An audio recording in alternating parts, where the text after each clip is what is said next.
विद्युत फ्लक्स। विद्युत फ्लक्स क्या होगा? जैसे ये हो गया हमारा विद्युत क्षेत्र। तो विद्युत क्षेत्र में स्थित किसी पृष्ठ से अभिलंबवत गुजरने वाली कुल बल रेखाओं की संख्या। तो ये विद्युत क्षेत्र है। मान लो इसके अंदर कोई पृष्ठ उपस्थित है ऐसे, तो इसके पृष्ठ से अभिलंबवत जितनी बल रेखाओं की संख्या गुजरेगी वही क्या कहलाएगा? विद्युत फ्लक्स।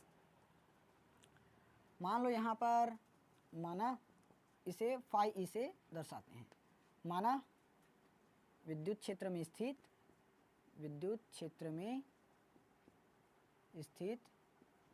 एक पृष्ठ का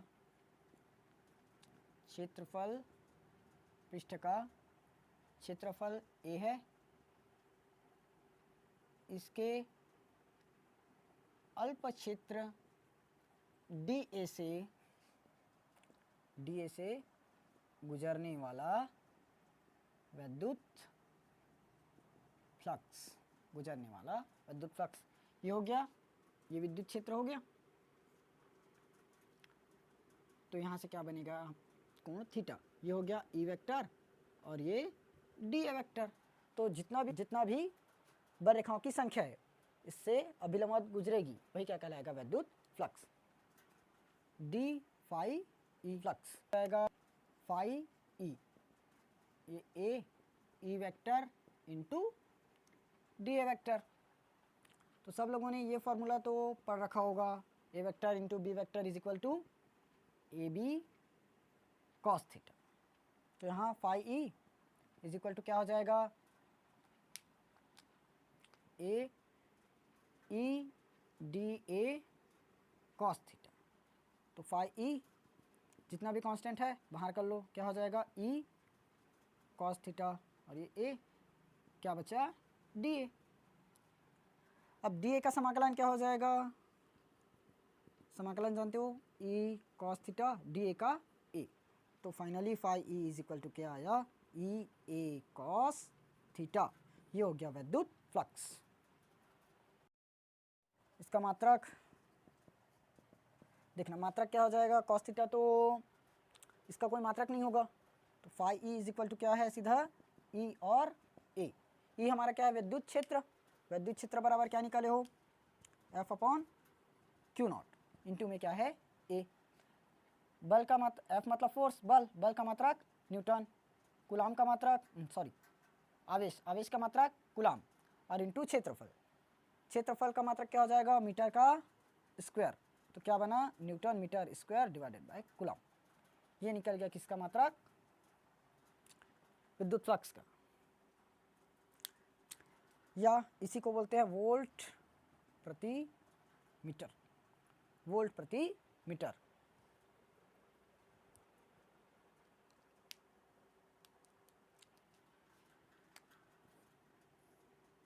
विमी सूत्र क्या हो जाएगा? ई का विमी सूत्र पहले निकाल चुके हो।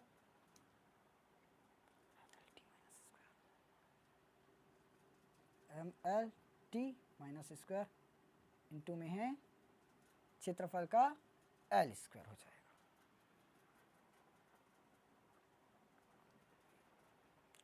नीचे में क्या आ जाएगा? A T coulomb. ये किसका है?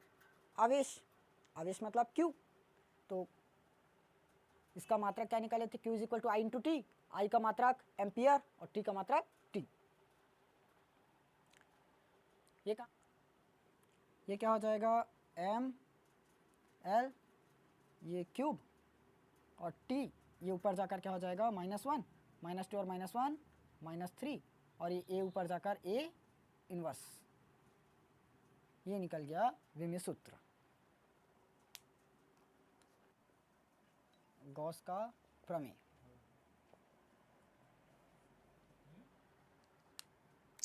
गॉस का प्रमेय क्या कहता है? इस प्रमेय के अनुसार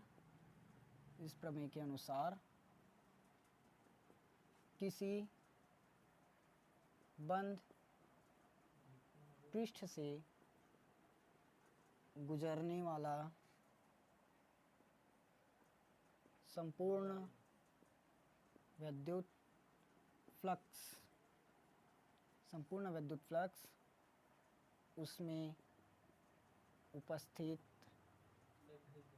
कुल आवेश का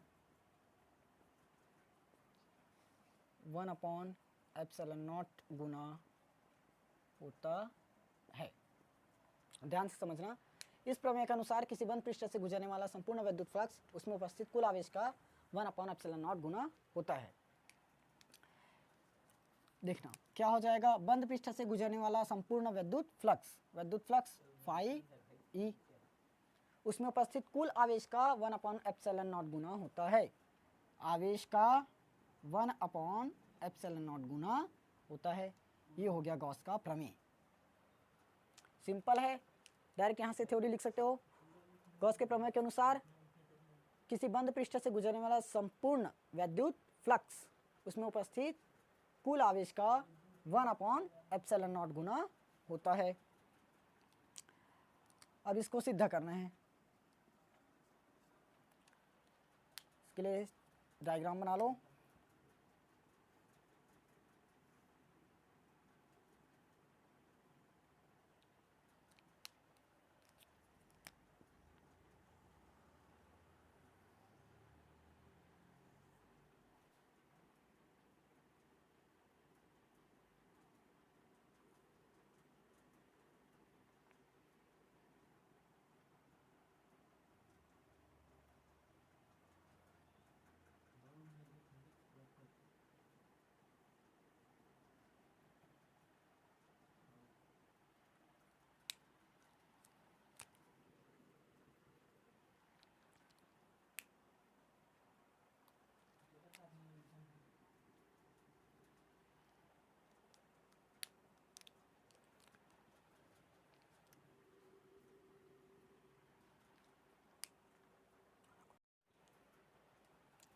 अब थ्योरी क्या लिखोगे,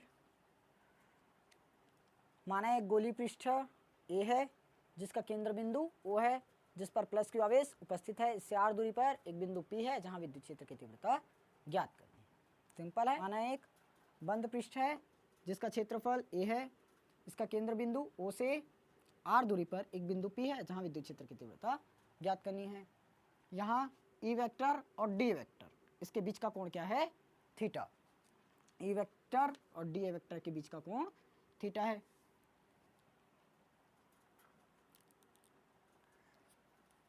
तब बिंदु P पर विद्युत क्षेत्र की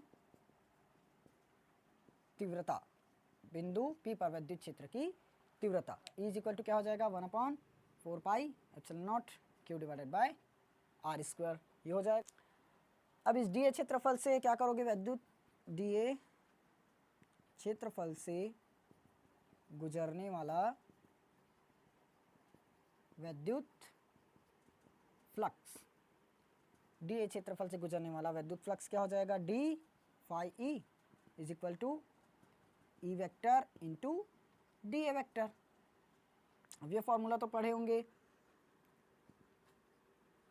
A vector into B vector is equal to AB cos theta. तो यहाँ पर क्या बन जाएगा, d phi E is equal to E dA cos theta.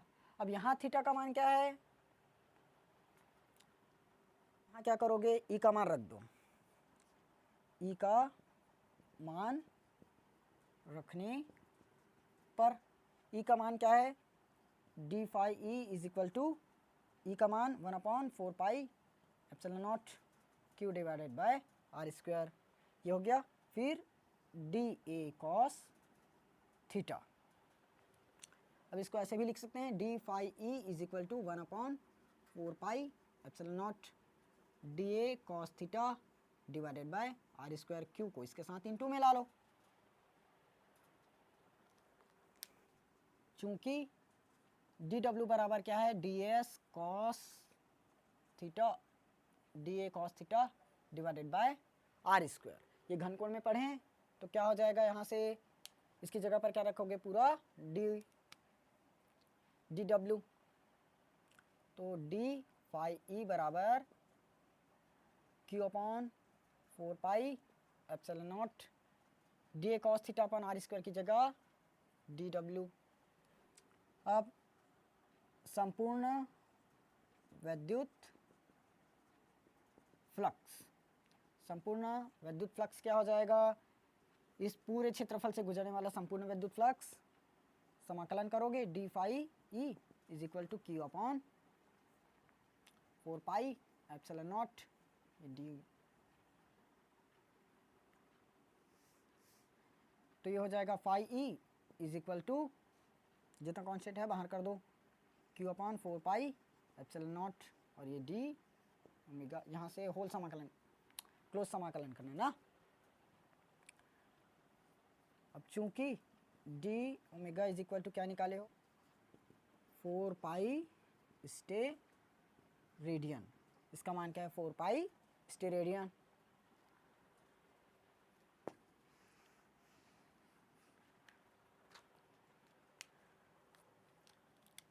अब यहाँ से वैल्यू रख दो phi E is equal to क्या हो जाएगा Q upon 4 pi epsilon naught पूरे की जगह पर 4 पाई। तो यहाँ से अब 4 पाई से 4 पाई कटा तो phi E is equal to क्या आया क्यू अपॉन एप्सिलॉन नॉट, या phi is equal to Q into 1 upon epsilon naught. यही गॉस का प्रमेय है।